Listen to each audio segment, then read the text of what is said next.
Let's do one more video on some examples from signaling before we get to mathematical models. By the way, the reason these videos are so short is that I often make a mistake and I want to start over, so I don't want to do a 20-minute video and then mess up. For some reason, it bothers me a lot more to make a mistake in these videos than in lecture, which of course I do.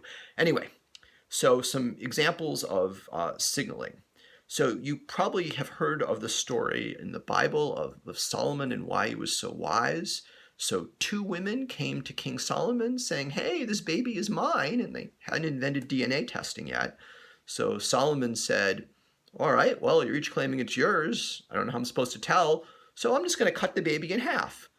One of the women said, no, no, don't cut it in half, give it to her. And of course Solomon said, the true mother is the one who loves the baby so much that she would rather give up the baby than have it be killed.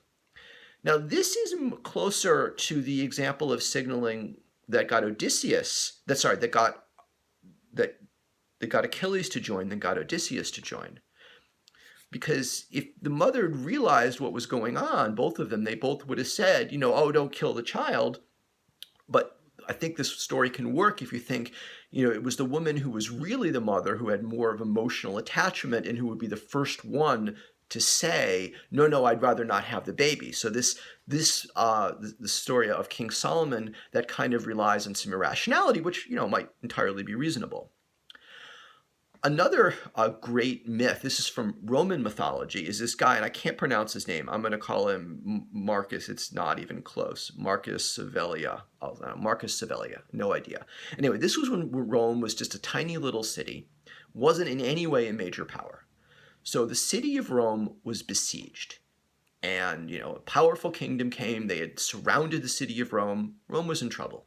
So the leading Romans got together and they said, what should we do? And they said, well, let's kill the king who's besieging us. Back at the time, people's loyalty was not to a state or a city usually. Most of the time it was to a king. So if the king died in battle, pretty much everyone went home.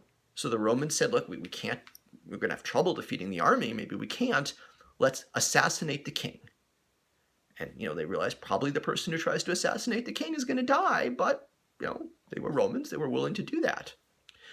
So Marcus Savelia, whatever, he's the one who's picked to go assassinate the king. And he tries his best, and he's captured. The king goes and talks to him and says, what are you doing? You had almost no hope. And he's like, the Savelia guy said, King, you really need to give up. Just go home now, because we're going to keep coming to kill you until we succeed. I was the first one to try to kill you, but we'll keep doing it. We'll keep coming after you. And it's just better for you to leave. And the king's like, oh, come on, we captured you. I'm not afraid of you. So this is what Marcus Savelia did. And this is, a big part of Roman mythology.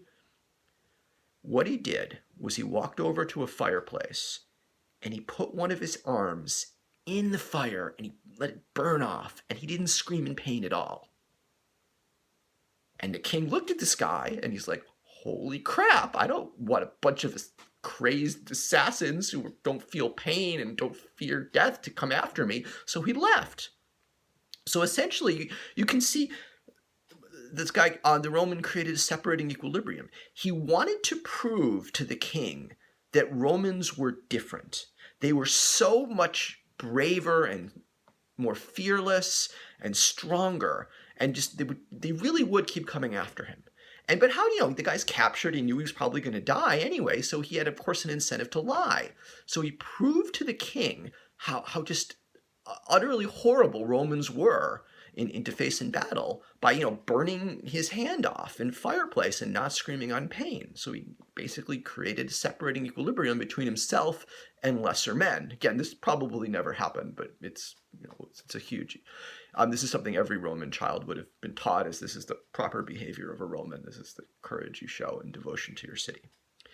So another one, and this is apparently not a myth, but this really happened. This is, again, it'll be my final separating story. So Van Halen was a popular rock group. They would have when they rented out a concert hall, there'd be a huge contract. And this is what all bands tend to do, right? You're going to rent out a contract hall. You're a famous band. You're like, here are all the things we want. lighting should be this way, electric cord should be this way. There's a bunch of things. But one of the clauses in the Van Halen contract, and this is I think this is true, it's relatively famous, is that there should be a bowl of M&Ms there, and none of them should be brown. So again, you get this contract, a lot of terms, a lot of them are things that kind of make sense, right? The electrical wiring should be this way, this many amps, those kind of things. But also, there must be a bowl of M&Ms out prominently, and none of them can be brown. Now, this is normally interpreted as, well, this is just a rock band being arbitrary, showing their boss, hey, look, we can make stupid demands of you, you got to go along. But apparently, this was actually a very intelligent signaling device. So Van Halen really wants to know how good a job has the concert venue done in complying with their contract terms? Because if the wiring isn't right, there's something wrong, they've got to go check that. That's annoying. So having a clause saying there should be a bowl of M&Ms, none of them brown, that's really, really easy for the band to check, right? They go to the concert hall, if they see the bowl of M&Ms and none of them are brown, at least they know that someone read the contract. And if that isn't there, then they've got to check everything. So this is a good signaling device to separate the venues that are going to follow the contract, follow the terms that are important, from the ones that won't. Thank you.